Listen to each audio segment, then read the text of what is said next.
गांधी जी ने जीडीपी के परिभाषा को अपभ्रंशित करके देश के सामने भ्रम फैलाने के लिए प्रस्तुत किया था। जहां तक राहुल गांधी और कांग्रेस पार्टी का सवाल है, इसमें कोई आश्चर्य नहीं है कि सीएनपी वाले अर्थात करप्शन, नेपोटिज्म और पॉलिसी पैरालिसिस वाले जीडीपी के सही अर्थ को कभी समझ नहीं सकते हैं।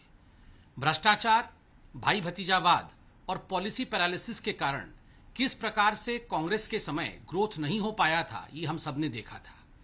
और राहुल गांधी जी, आपने जीडीपी को अपभ्रंशित किया, मगर आपको शायद ये याद नहीं है कि कल ही एक बहुत बड़ा ऐतिहासिक विषय हुआ है। 2021 और 2022 जो फाइनेंशियल ईयर है, उसके क्वार्टर वन के पहले क्वार्टर के ग्रोथ के नतीजे आए हैं, जीडीपी के ग्रोथ के नतीजे आए हैं। वह नतीजे अपने आप में ऐतिहासिक है। 20.1% ग्रोथ रेट है। आप याद करिए, ठीक एक वर्ष पहले अर्थात 2020 से 2021 के पहले क्वार्टर में पूरे विश्व में महामारी के कारण एक कॉन्ट्रैक्शन था, -24.4% कॉन्ट्रैक्शन था। उस कॉन्ट्रैक्शन से 20.1% तक का सफर, यह सफर बहुत कठिन सफर रहा होगा। और यह सफर तभी संभव हुआ क्योंकि नरेंद्र मोदी जी के नेतृत्व के कारण, उनके पॉलिसी मेकिंग कैपेसिटी के कारण और जो डिसीजन मेकिंग कैपेबिलिटीज हैं इस सरकार की, उसके कारण यह नतीजा जीडीपी के ग्रोथ रेट का रहा है। बहरहाल राहुल गांधी ये समझ नहीं सकते हैं और आज वो भ्रम फैला रहे हैं।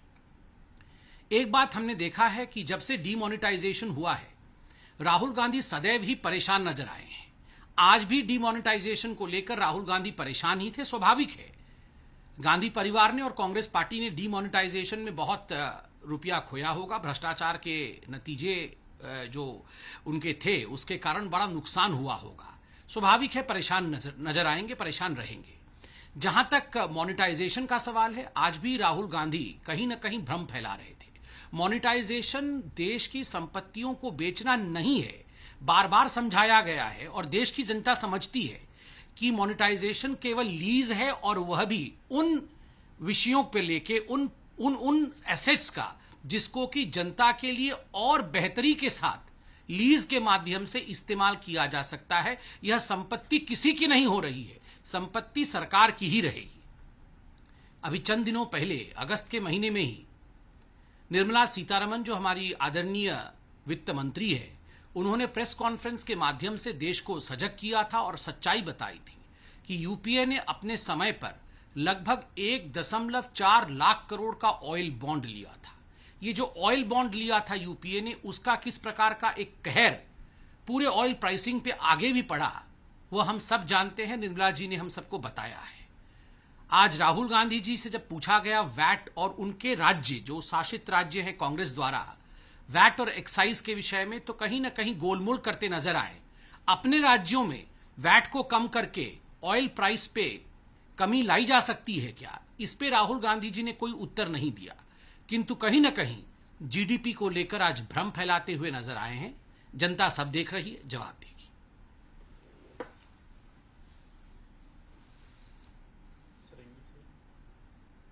You want English also? चलिए इंग्लिश में भी कर लीजिए। Today yet again mister Rahul Gandhi spoke about certain issues of which he did not have a clear knowledge about. He in fact tried to redefine GDP in a wrong way. Let's remind Rahul Gandhi of the fact that those in fact, while in government, that is the UPA government, followed CNP, that is corruption, nepotism and policy paralysis as their core agenda, of course they would not be able to understand the real meaning of GDP. As far as GDP is concerned, only yesterday we had a historic report, we had a historic news, and the news was that for the financial year 2021-2022, the first quarter's growth rates of the GDP were out, and they were a phenomenal whooping 20.1%.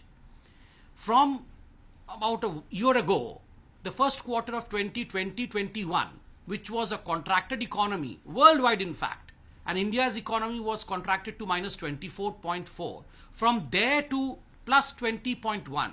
It's a huge feat. It's a huge advancement. It's a huge bounce back. And this bounce back in the I would say in the pandemic region was possible only because of a decisive leadership that Mr. Modi has contributed towards this government and towards its economic policies.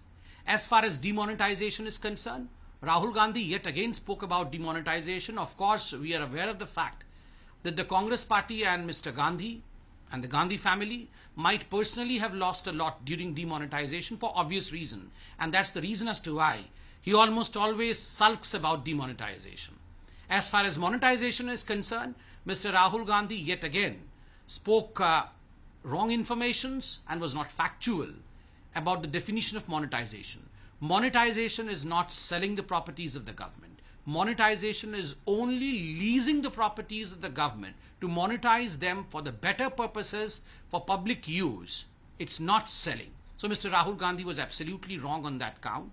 And as far as oil pricing is concerned, we should remind Rahul Gandhi of the fact that Mrs. Nirmala Sitharaman, the finance minister of the country, in a press conference held in the month of August, had reminded the Congress party of the oil bonds, the legacy of the oil bonds. Approximately 1.4 lakh crore rupees was in fact used as oil bonds by the Congress party. So the Congress party in fact should be able to explain their misgivings.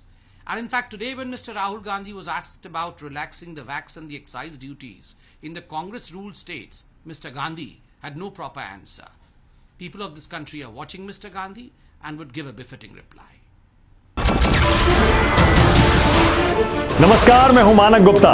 अगर आपको हमारा ये video पसंद आया हो तो इसे like और शेयर जरूर करें और हां, हमें सब्सक्राइब और फॉलो करना ना भूलें ताकि आप देश और दुनिया की कोई खबर मिस ना करें। तो जुड़े रहिए हमारे साथ और देखते रहिए न्यूज़ 24।